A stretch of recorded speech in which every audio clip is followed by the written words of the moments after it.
Right, so in continuing repairing this beautiful minivan, I have bought the little key fob set, which has an extra key which I have to program, and I have the key fob so I could close it and open the door and stuff like that, because it didn't bring it. For some reason in Copart it only had one key.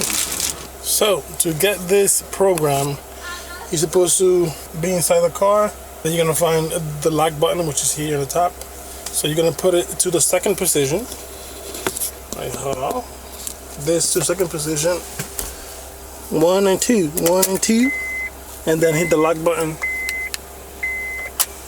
And go back. Hit the lock button.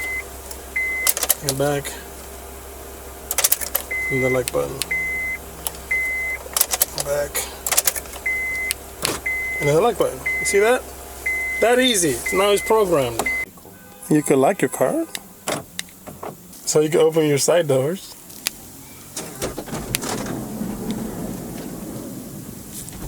You can close your side doors.